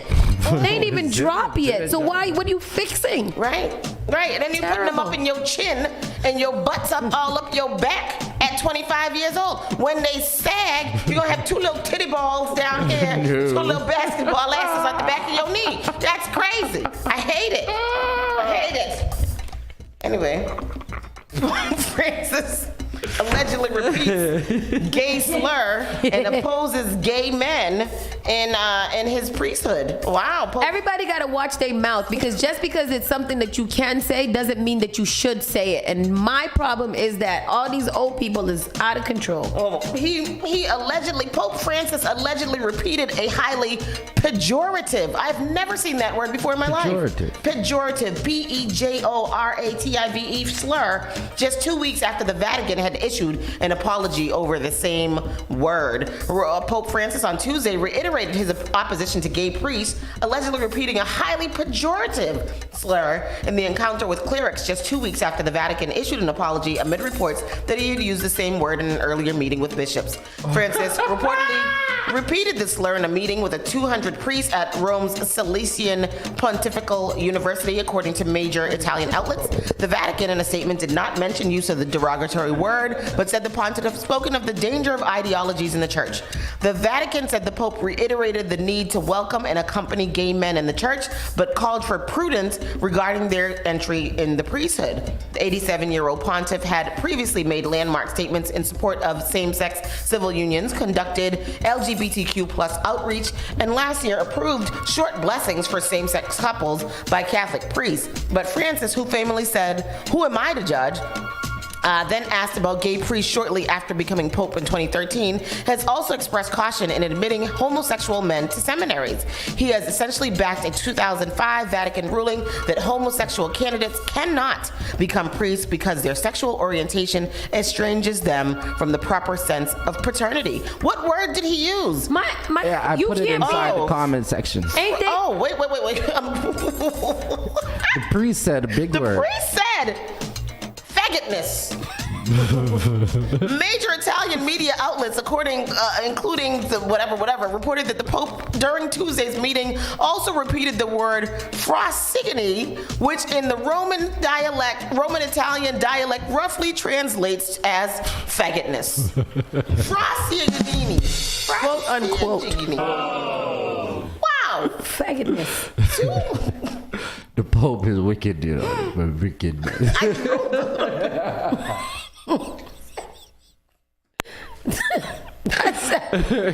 None of this is funny. How do you pronounce the Italian word? Frassigini, I think. Shakay said that's diabolical. That's out of freaking control. Without confirming the Pope had used the word, the Vatican then said that the Pope never intended to offend or express himself in homophobic terms. He did. And he apologizes to those who that old man 100% meant that, because that's how the old people talk. The old people don't have no shame. This is none. No. They have no shame. They don't care. Wow. He said what he said. And I'm not saying it myself. I am quoting the Pope in this Washington Post article. Wow. Well, anyway, that happened. A Washington man shot a teen 7 times after mistakenly suspecting him of planning a robbery. Not acting opting out the robbery of planning a robbery. He got shot 7 times. 7 times. He shot the 17-year-old at least 6 times in the back and previously pursued another innocent person in 2022, telling police that he might have to shoot, according to new details. Prosecutor charged Aaron Brown Myers with second-degree murder and assault on Monday, stemming from his confrontation of 3 teenagers in the Seattle suburb of Renton on June 5th. Myers said he thought one of the teens had a Glock, suspected that the boys were about to rob a Big 5 sporting goods store, and that he had a duty to act to stop the individuals from hurting someone innocent. The boys actually had airsoft guns and told police they were just taking them back to the Big 5. They were returning them. Myers, who says he's a licensed security guard, had been in the parking lot conducting what he was Overwatch, something he does while his 13-year-old son goes to jiu-jitsu class next to the Big 5. He wasn't even at the store, and he's not a security guard for the store. So keep in mind. He's George Zimmerman. Pretty much. He told police he's seen numerous crimes occur there in the past and just wanted to keep his son safe. When Myers confronted the teens, he told police they ignored his commands to put their hands up and that he thought one of the guns was going to kill him. Police say surveillance video contradicts much of Myers' story. And that is what it is. Here's what we know. I'm not going to get into that. It's a very, very long story, but this man decided to carry out some vigilante justice, mistakenly killed a 17-year-old. Black? It doesn't say. It doesn't say. That is a crazy story. What else is going on here? Man sentenced to 8 months for groping a teen on a flight to Paris, and he should be sentenced to 8 months. And that is that story. And then we're going to get into the WTF news because, of course, it is Wednesday. It is Wednesday. Woman kept more than 100 rats in squalor in her home. She kept them. And you're going to move on from that. She kept them. What make you kept them? What is it that you... Oh, no. A woman who kept more than 100 pet rats in a dirty and overcrowded conditions in one room of her home has been given a suspended prison sentence. How did you keep them in one room? Sarah Jordan, 31, let the rats breed in an uncontrolled way at her home in... I don't know where that is. Animal rescue officers found 38 rodents running loose and 74 others in cages with the smell of ammonia so overwhelming it made it difficult to breathe. Jordan was given a 4-week jail term, suspended for 18 months, and was banned from keeping all animals apart from cats for 15 years. Preston Magistrates Court heard the large nests were found in the drawers and under a bookshelf, while one young rat was seen drinking from a leaking radiator because the animals had no water. The RSPCA said several of the rats were sneezing and displaying respiratory symptoms. 3 had fur loss and scabbing. 1 was missing half a tail, and another had large untreated wound on the back of its neck. Many of the female rats were pregnant and have since given birth to around 80 babies. Oh, no. It is written in a statement to the court. Animal rescue officer said, as soon as we entered, the smell of ammonia was overwhelming and it was stinging my eyes. The piss. Yeah. Oh, rat pee smells like ammonia? Abundance of it, yes. Oh, honey. I had to leave the room every now and then as the ammonia had given me a headache and it was difficult to breathe. It took a team of RSPCA officers more than 2 hours to catch all the rats and transport them to a vet. To a vet? They should have took them to an inferno. Let me tell you what would have happened that day. I would have walked into that house and said, oh, that's it. I'm done here. I'm quitting because I'm not doing that. I'm not doing it. I'm not doing it. The vet said I would expect a reasonable owner to contact a veterinarian for advice if they notice hair loss or scabbing presence on the rats. I don't want to see them. How can you do it? You have 100 rats. How can I notice what is wrong with one of them? She bought 4 males. She told them that she bought 4 males and 3 females from someone in Preston and admitted that she bred them to sell, ensuring they only went to the best homes. Jordan, who people taking rats as pets in real life, not just Cinderella. I'm sorry, I had a Joe Biden glitch just now. I could not. And I don't even want you to read anything anymore. I couldn't. I'm done.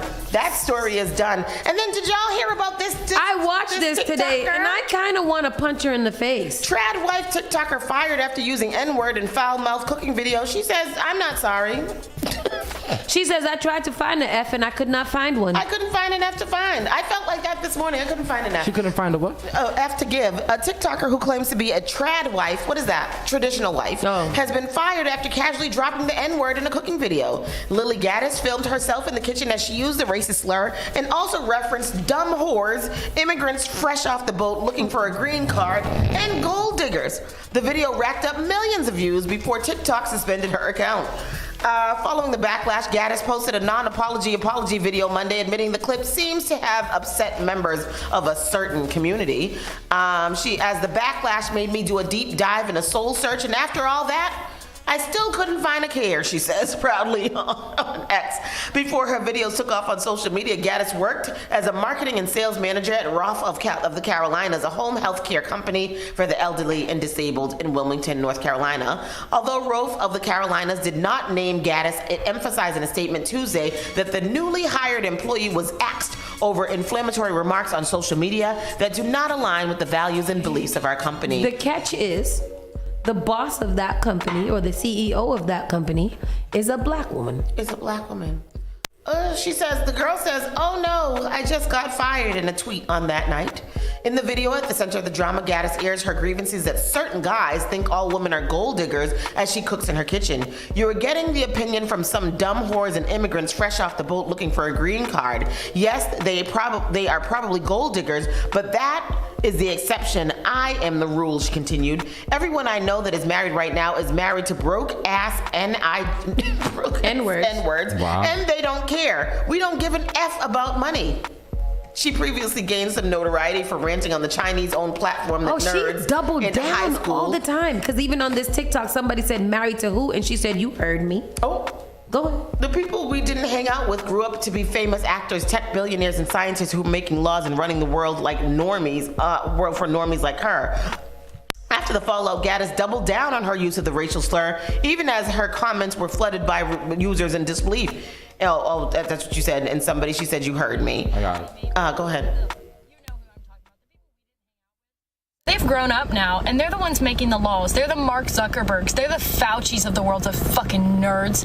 Those fucking dorks that never got laid in high school, and they got a major chip on their shoulder against the normies. That's why you see all these fat-ass fucks making laws. Oh, you can be obese and anorexic. Okay, sure. They're the ones inventing clown world. They're the ones in media. They're the actors. You wonder why actors are so politically leftist? Oh, right. It's because they're loser theater kids. They're the theater kids who grew up, and now they're telling me and you what to think. They're telling me and you what to do, and they're making the laws in this country. Well, it's time to stand the fuck up and stop being scared. Like, why are we scared of these people? They were massive losers in high school, and they're massive losers today. It's time to put the motherfucking nerds back in their place, stand the fuck up, and speak. She's unhinged. And then she tweeted, Marjorie Taylor Greene. And then she tweeted, thanks, black community, for helping to launch my new career in conservative media. You all played your role well, like the puppets that you are. Chloroform. That's Marjorie. That's the kid. The big body, bad butch. All of them in one. Bitch. Bleach blonde. Yes, Karen. Bad built. I'm just mad that I'm glad that she used her couth that day to not use the other B word that should have sufficed, who clinched that whole thing. Bitch. Like this girl here. Like, I want to be able to catch one of these in like a market or something like that and like run my cart into their ankle. Snyder said, something like that. Aren't traditional wives supposed to be heard and not seen? Talk about seen it. And not heard? Hello, Schneider. Say that. Say that. Normies. We're calling ourselves normies. Yes. Oh. Yes. And that's it. Oh. Well, that was our WTF news. That was our WTF news, and I'm done. I'm done. I'm finished. And just to kind of go into the entertainment news, let's see what we got in here. Per our producer, she's feeling some type of way. This Rihanna breaks silence on retired. So basically, Rihanna dropped her hairline. And our producer says this Fenty hair rollout has been a hot mess. So much confusion about the direction in Rihanna's dry looking hair. People say it's a money grab and she's disconnected from the brand and most likely hasn't been using it for long. Versus the feedback Beyonce got for Sacred, a line she says she's been using for years. I do believe that a lot of these business transactions that people have are for name. You already have Beauty, so why not Fenty here? And most likely it's not her company, and she's just kind of using it and collecting the money off of it. So I mean, people don't have to buy it. Yeah. There's so much products out there on the market now that you don't have to subject yourself to buying Rihanna's hair if you don't want to. Yeah. Same thing with Sacred. You don't have to buy it. Buy your little Shea Moisture and call it a day. Yeah. Get your little, what one we use? Your Main Glory, and call it a day. Yeah. Yeah. Y'all don't got to buy everything that these celebrities come out with. Who told y'all got to do it? She said something about her retired shirt, Yeah, too. she said fans of the singer who put out her last album read the message perhaps a little too much. Wait for the I Quit t-shirt, Rihanna joked in an interview with Extra. She explained that the shirt in question was just me looking into the future. I'm not retired, I just like the dress. I got it as a gift and I loved it. The Grammy winner insisted that anyone shocked by the shirt didn't read the second line of the shirt, which read, "This is as dressed up as I get." Rihanna echoed these sentiments in a separate interview. People got triggered with that retired word, she said. They were like, we're never getting an album now. I said it yesterday. Rihanna added that despite the shirt, she is working on new music. I think that music for me is a new discovery. I'm rediscovering things. I've been working on the album for so long that I kind of put all that stuff aside, and now I'm prepared to get back in the studio. I'm gonna start. Give me a second, she says. She is not retiring. I've been giving you a second for a while. Everybody can relax. She was having babies. She was having babies. Back to back. Yeah. Back to back. Oh yeah, her husband in court too. Yeah, O.J. Simpson's estate wants to make sure that the Goldmans get nothing, and that's awful. Is it? I mean, didn't they sue him in a civil lawsuit and get a bunch of money too and stuff like that? For like 7 years. Not for that. Not for that. He didn't go. He went to jail for steal. But that is why he got that time. Yeah. It was retro. It was retro time absolutely. for that because they didn't have. Well, he did wild out. He didn't need to. During that robbery, he did wild out. It was his own stuff. I finished watching the O.J. Simpson. So basically, he stole from. He brought mad people in there with him to steal back the stuff from the man, and the man was like, it wasn't necessary. He definitely went to jail for the murder via stealing back his own things. Yes. You know, like they definitely got him. But they were like, we gonna get you. We gonna get you. And it's so crazy because that was the first time that both families felt relieved is when he got in trouble for some ish that wasn't even that bad. They gave him like 15 years, didn't they? Poor thing. For his own stuff. So his attorney, Malcolm Levine, has no idea how he became the executor of O.J. Simpson's estate, but he wants everyone to know that he takes his job very seriously. On Friday, he told the Las Vegas Review-Journal that one of his top priorities is making sure that the family of Ron Goldman doesn't get a penny. It's my hope that the Goldman gets zero, nothing, he said, them specifically, and I will do everything in my capacity as an executor or a personal representative to try and ensure that they get nothing. Is what he said. I won't go on because what else needs to be said? Sheila E. was turned away from Paisley Park on Prince's birthday, and that is awful. Sheila E. and her band will be here at City Winery sometime soon. Looking forward to that. Am I going? I don't know. Yeah. Sheila E. just wanted to lead a glamorous life of marking Prince's recent birthday, but she says she was turned away from the late star's home. According to the former Prince That's messed up. Former Prince protege. She was not allowed into the studio at Paisley Park in Minneapolis after she traveled there to celebrate what would have been Prince's 66th birthday on June 7th. I went to celebrate him and I wanted to go into the studio and do a live video, take a picture, and they said no. Sheila E. said in a video shared on Instagram, "My heart is broke. I can't even walk into Paisley. That's kind of messed up." That's crazy. That is. Why didn't she make arrangements prior? Accidentally, for real. I was, we landed here in Minneapolis because we have a show tomorrow with The Time. What's the casino? And they have a show with The Time in Minneapolis? The casino. Anyway, you can look on my website. We're playing with The Time tomorrow, but I'm here at Paisley just saying hi. I went in because I wanted Northern Lights, yes. And I went in to celebrate him, and I wanted to go into the studio and do a live video, take a picture, and they said no. that part. Oh. My heart's broke. Okay, so they did respond on her Instagram. It says official Paisley Park. They wrote a comment that said, "Hello Sheila, we love and respect you, and we did offer for you to come in the soundstage or other areas, but we couldn't allow filming in the studios without prior knowledge and planning, especially with tours going on at the same time. We hope to have you back at Paisley Park in the future. Just give us a heads up." Yeah, I think that. I mean, that's pretty pretty reasonable. All right, yeah. Yeah, I think that makes sense. Like I understand. you know. Yes, you're Sheila E. Not like it's not one of those. Do you know who I am type situation? You're Sheila E. But you got to make arrangements for that. Paisley Park is a museum now, right? Yeah. And none of us have even really seen Paisley Park. Right. Oh, we've seen some of it, but we haven't seen a lot of it. I haven't seen a lot of it. And the studio, I would just expect that the studio especially would be some place that you would have to have some clearance for. So. Yeah, Sheila E., I can't stand with you on that. A singer sues a hospital, says the staff thought he was mentally ill and wasn't Bring your mic closer to you. Member of the Four Tops. Right. Was he in the Four Tops? Who would be the one that said, Where's the like Four this? What they saying? Sometimes like... What the Four Tops sing? I don't know. I feel like they sing something that goes like this. Four Tops. All right. The lead singer of the Four Tops at a Detroit area hospital restrained him and ordered a psychological exam after refusing to believe that he was part of the Motown music group. Alexander Morris, who is black, filed a lawsuit.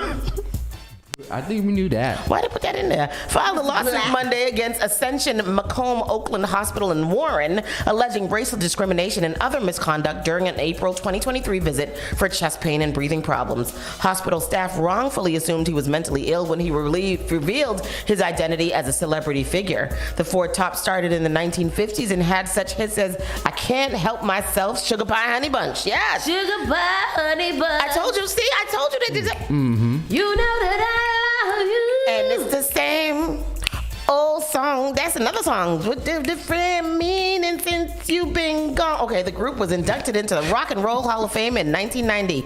Morris is not an original member. He joined the group in 2019. The lawsuit says a nurse finally believed Morris was in the Four Tops and the psychological exam was canceled. The hospital offered a $25 gift card. What am I supposed to do with that, Mr. As an apology, but he refused it. He refused it because he said, "Get the F out of here with that BS." Because we remain committed to honoring human dignity and acting with integrity and passion for all persons in the community. We do not condone racial discrimination of any kind, and we will not comment on pending litigation. Morris talked publicly about the incident last year, saying he had returned to Detroit, his hometown, and was being told that I'm insane or schizophrenic. Oh That's my God. awful. Could y'all believe that? Could you all? But all you had to do was Google. That's it. They gonna give him a psych. They thought the man was old and senile. I used to be in the Four Tops. I know, but you know what though? That's crazy because in Family Business, y'all got to watch that. I finished Family Business, and they coming back with a season 5, I think. Family Business. At one point, they took Latronius and they had him in the psych ward. Who they take? I don't know if that's his name. Leviticus. Latronius. Is that the one that what's his name's father that passed away in the 90s? It's the family. The Levert? Is that the Levert? Is the Levert on the left You can't on the ask me picture? nothing. No, he wasn't in the Four Tops. Oh, No. What was he in? Hi, hey girl, how you doing? Look at that. So yeah, no, he wasn't in the Four Tops. He was in. Levert. Oh yeah, the Levert. He was in the Levert. He was in the Levert band. Cameron leaves New York over disgusting rat problem. I wonder if he was with the lady with the rat problem yesterday. Cameron. See, I mean, if I saw that clip after and Cameron, I stand with Cameron on this. It's friggin' disgusting. There's got to be a way to get the rats confined. Right. Because ain't nobody want that type of smoke. Right. Ain't nobody got time for rats. I see a rat in here, I'm leaving. I'm not gonna come back. Me either. Never He ever. said, "I just left New York. That was disgusting," he said, while recording himself on a boat. Out there for 2.5 hours and I booked a flight. I can't do ish. I love the city. I'm coming back in the summer in about a week or two. I put my time in with them rats and the roaches. They still haven't fixed the rat problem, so Nasty. he out. Where was he that he was seeing all the rats and roaches out in the open like that during the daytime. I don't want to. And then this very last piece of thing, I guess there's a new book coming out about Donald Trump's Apprentice, and the contestants on The Apprentice were subjected to STD tests. I didn't know that was something that they were even thinking about on The Apprentice, sleeping with each other. Me either. I didn't know. Did they all live in the same house? That sounds like Donald Trump wanted that. So. See, like I watched, what am I watching? Perfect Match right now on Netflix. And they definitely have to take STD and AIDS tests prior to that because they're all literally sucking each other's genitals all day. This is the thing. That is very interesting because I told you I was watching Queenie. Yeah. And so in Queenie, there's a lot of sexual activity that goes on. And it's a lot of random sexual activity that goes on. And do these people know? First of all, y'all don't bathe before you just get it in anywhere. And two, remember the movie Mea Culpa when he had sex with the one and then he went to her house and just had sex? Why is there not a little horse bath in between anything? Exactly. There's no bathing after you've been working all day. You just go in the bathroom and cock up. I don't understand that. Two, y'all don't use no protection when you just doing random stuff out here. It's weird. It's weird out here. It's weird. Everybody got to keep their privacy to themselves. These comments have been going crazy today on Instagram. The Four Tops was the lead voice planned in Little Shop of Horror. Snyder, did you know that? Oh, wow. That's cool. Yeah, dope. So this STD thing, taking the reality part of reality television to another level, producers on The Apprentice required the would-be moguls to undergo testing for sexually transmitted diseases. That's according to The Apprentice in Wonderland, a new book by Variety co-editor-in-chief Raman Situdi, who claims that it was executive producer Mark Burnett who mandated the testing, worried about his contestants' off-camera activities. Burnett wanted to make sure he wouldn't be legally liable for anything that was shared after the boardroom closed for the night. The book says at least one contestant, Bowie Hogg, told Situda he'd had a funnel inserted into his penis as a part of the testing. They turned it and scraped it and pulled it out. What? And it was the most painful thing I've ever experienced in my whole life. The inside of his peenie hole. Oh. He was eliminated on the That fourth hurt episode of the show's first season. So after they did, he got eliminated on the fourth episode of the first season. For being a whore? After they done scraped out, you put a funnel in your peenie and scraped it out and turned it inside out, you got eliminated? That's terrible. That's terrible. Anyhow, people, this weekend is the Caribbean Entrepreneur Fest going down at the Bruce Bowling Building from 12 to 4. Make sure that you sign up. It is free to come. It is free to vend. If you are a local business and you want to sell some products for the free, you don't have to sell your products for free. You can sell your products, but there's no vendor fee for you. So come on down to the Bruce Bowling Building. Go on our Instagram page. You can find all that information. Bobby Steels is up next. Before I cut you off, they do have to sign up. Don't just show up, right? Yeah, you do have to sign up. So go on to our Instagram page and find the information of who to email. It's bsoka@gmail.com. If you can't remember that, just copy it off of the flyer or of the caption. Bobby Steels and Sweet Tea is up next. So make sure you keep it locked right here. Spark FM Online, #1 for urban and Caribbean music. We outside. Be outside. Bye. Bye-bye. You're listening to Saucy and Friends in the morning with Miss Hot Sauce, Miss Tony, and Rockstone Triz. People Station. What is that? Spark FM. JP Morgan Chase is making a global